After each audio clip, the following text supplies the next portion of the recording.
Welcome back to South Africa Tonight. We continue our extensive coverage of the KwaZulu-Natal floods and the aftermath.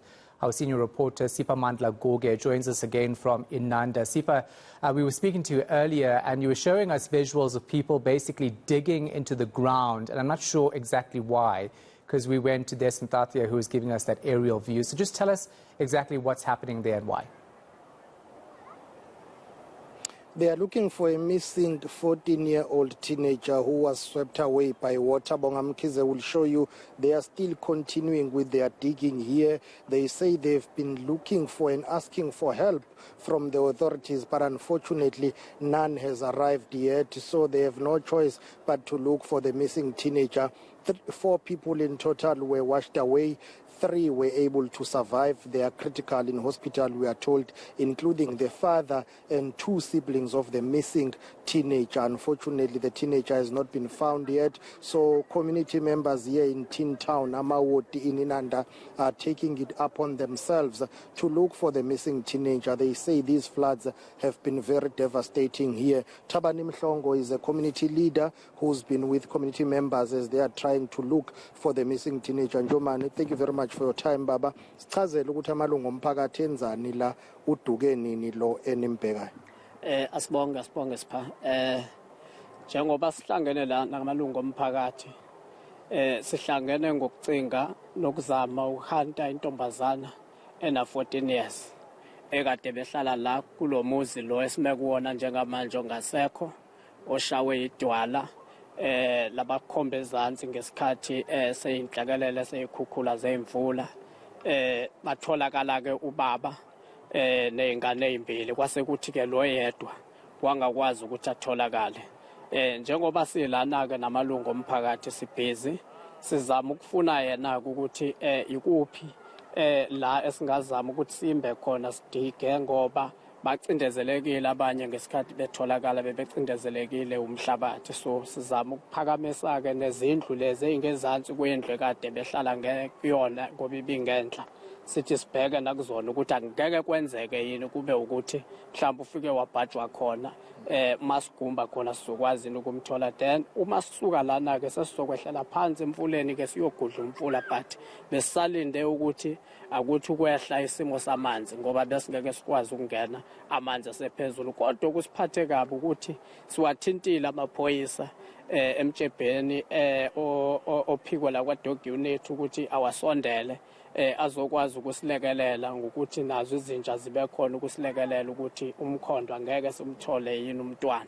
Kodwa ke abakushilo yilokho ukuthi ngoba amanzi asemaningi izinja zabo zizongcola, so bayahamba bazolinda amanzi ukuthi aqalehle, then babe sebeyabuya ke kube yimake bezosilekelela ekuthenini sifune. That is why njengamalungu omphakathi sasithe cha ake sibe siyizamela ke while besabhizi ke behlanganisa lokho abakuhlanganisayo. So senza lokho ke njengamanje sipha. Olunye usizo nelidinga yiluphi? Ngiyabona la imizi eminingi igugulekile, baningi abanye abantu abadukile la eNanda nakwezinye indawo. Ngaphandle kokubheka la ilupho olunye usizo umphakathi olidinga kakhulu.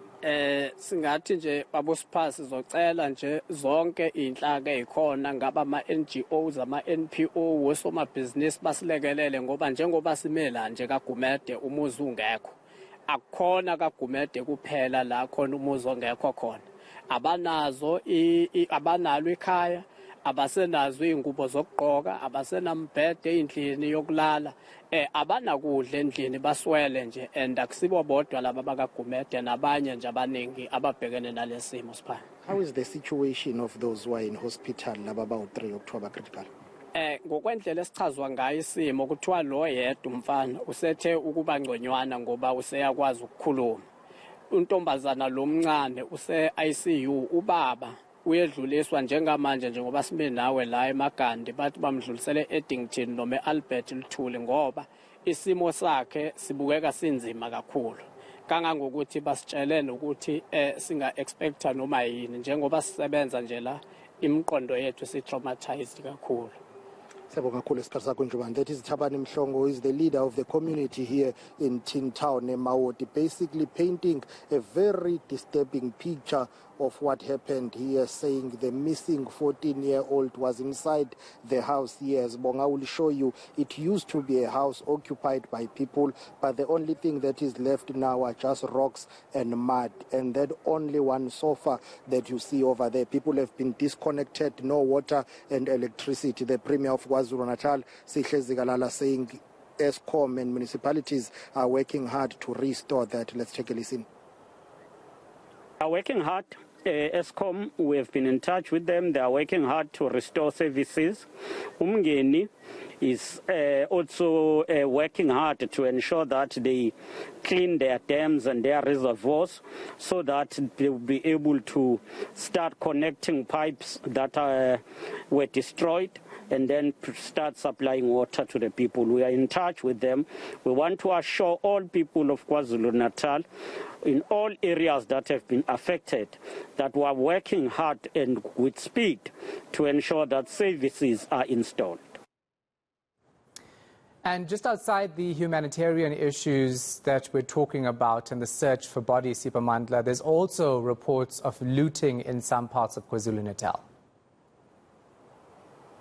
Since this tragedy happened, those have been reported across KwaZulu-Natal, but mainly in eThekwini. The Provincial Commissioner of the Police in KwaZulu-Natal yesterday, General Nhlanhla Mkhwanazi, telling me that security forces are on high alert to deal with that. There have been reports of looting in Umlazi. 12 people have been arrested. We are told the Premier of KwaZulu-Natal, Sihle Zikalala, telling me today that, of course, they are paying attention to that, criticizing that people are using this very devastating period to loot. Let's take a listen to him.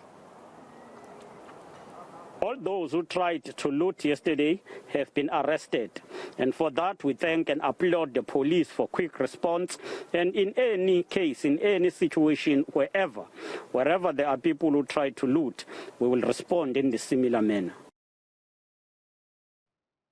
All right, we're going to leave it right there. Our senior reporter, Siphamandla Goge, is, of course, following that story for us, and our coverage will continue up until 8 o'clock. All right, so we are back with visuals coming from the helicopter. Desin Thathia, our reporter, is in that chopper.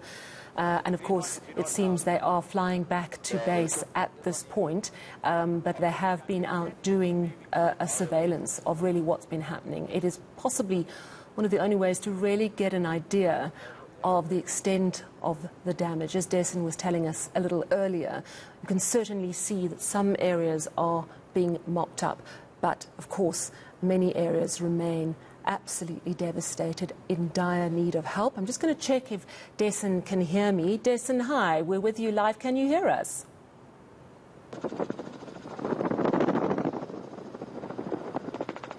Okay, Desin, so I think you're still getting your connection up and running to us, but we are on your visuals if you can hear us. And you have seen some astonishing sights over the last few days. That first aerial visit over Durban and surrounds started to show to us, and we weren't really in the full picture at that point of just how devastating things were. Worse even than Cyclone Demoina, worse even than the 2019 flooding in this region. This is the most devastating that we have seen in many, many years in this province.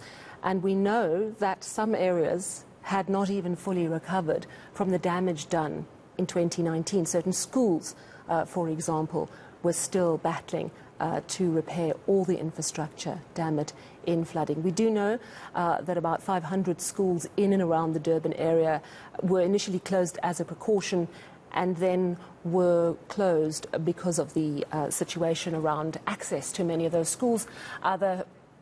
Others were, of course, damaged, and we've got, I think it was close on 250 schools that have been severely damaged. We see now, of course, that we're flying back to base. So those are just some of the visuals over Durban area this evening.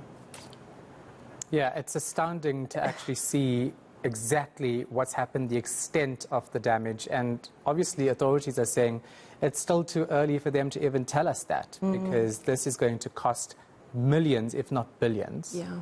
And also, you know, we just got a snapshot of some areas now, but we know that it extends all the way around. And sometimes there's only one main road linking an area, and some of those areas are still cut off and desperately in need of help.